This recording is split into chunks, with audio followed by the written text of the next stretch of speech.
Bob Proctor always refers to paradigms. As soon as we hear that word, normally it's, what is he talking about? I don't know what a paradigm is. I don't know how to say it. I don't know how to spell it. So what is it? Well, in this little video, I'd like to explain what a paradigm is and make it straightforward and easy to understand. Hi, my name is Lindsay. I live in Auckland, New Zealand, and I've been involved in the personal development and studying Bob and other people's work now for 10-15 years. A paradigm is simply a group of habits, a group of beliefs that we have deep in our subconscious mind. That is our paradigm, these beliefs. So how do we get these beliefs, and what does it really mean anyway? Right from the time you were born, you started to have a belief. A belief system was starting to be built for you. You took after your mum and dad. Physically, you might look like one of them or a grandparent, but you also took on the personality of generations before you as well. So already you can imagine like you've got this little book of rules that comes with you, and there's a little bit on there straight away from the inherited side, and then the rules are started to be written down. So where do they come from? Now you imagine as a little baby growing up, when you get information and you just hear it, you're just not filtering it. Anything you hear, you take on board. You can't reason. You can't reason at all at that age. So you're just absorbing this information. It's like a little sponge. So you're there as a baby, as a toddler, whatever, and you just hear and see and observe. You're not giving any filtering to this. You're not having an opinion on it. You're just absorbing it. So when you hear conversations around you, you think, and you hear it on and on again, you start to believe that these things are fact.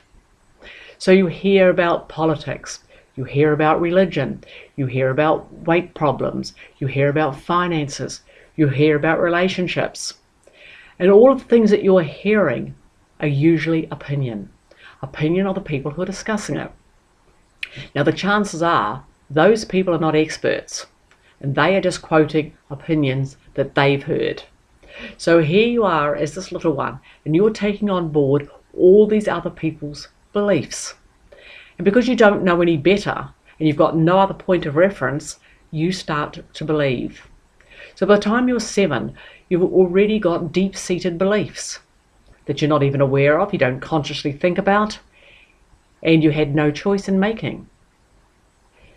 Now, all of a sudden, let's fast forward to 20s, 30s, 40s. Now, you don't know it, but you have actually been acting on these beliefs all that time. Every time that subject comes up, you filter it through this belief system. It's just like a little rule book. And you've now got quite a thick rule book on what should happen and what this means and what other things mean.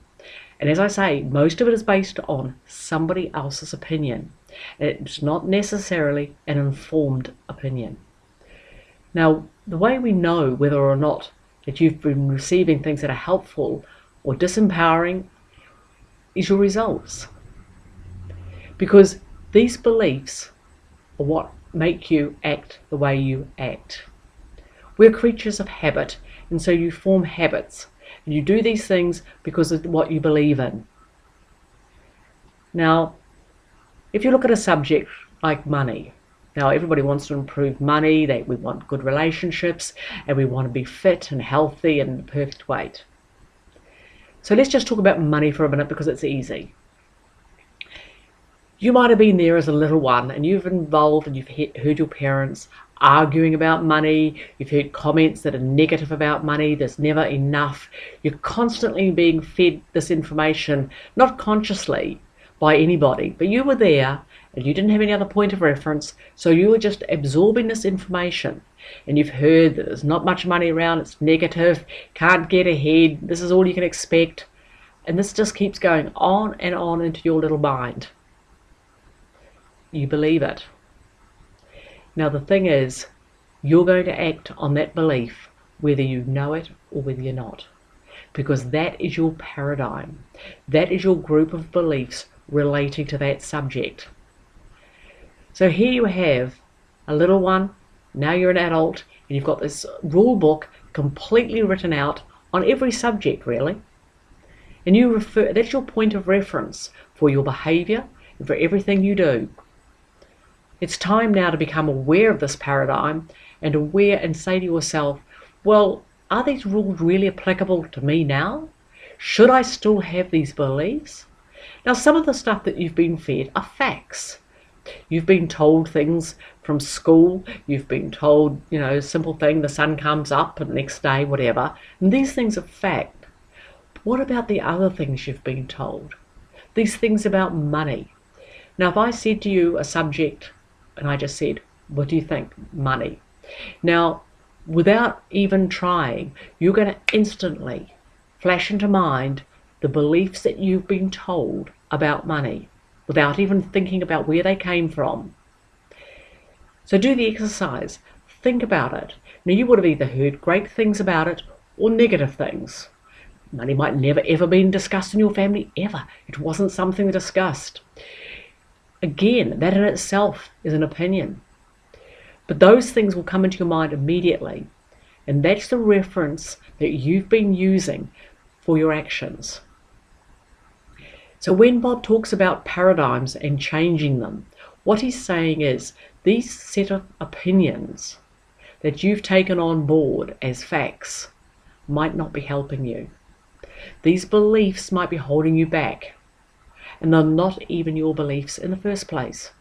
So that's the really good news, that these beliefs, because you just believe them, because you heard them often enough from other people, you can also change them. But that's another video, that's another story. I just wanted you to understand that the paradigms are the groups of belief that you've been told over the years in your formative years, when you weren't filtering information, you were just accepting it the way it is. Now, we have paradigms like that as an individual. We have paradigms within a family. Our family believes things, and this again we're told. Then let's get a little bit bigger. Where you go to work, they will have paradigms within that office.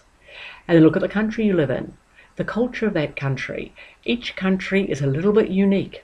I mean, we're all shuffling around and moving and living in different countries. I've lived abroad for many years as well, but we are all a little bit different. And that's simply based again on what we've been taught at a young age and what it means and what we should do whilst living in that country. Now, the thing is, if we were taken out of that country at an early age and brought up somewhere else, we would have been told something different. Our paradigms would have been different. So we can control our paradigms. We can control our beliefs now. We can say, hey, this is my book of rules, these are my paradigms, and I'm going to change them if they're not helping me. Now, if you want to learn how to change your paradigms, then just click on my website and you'll go to a site which will help you. But this is all about just knowing what a paradigm is. A group of beliefs and habits that are really controlling the way you do things. They're a reference point that you're using without even thinking about it, and there are references from people who are just giving you opinions again and again and again. I hope this helps. It's been fun doing it, and I'd love to share other videos with you. Thank you.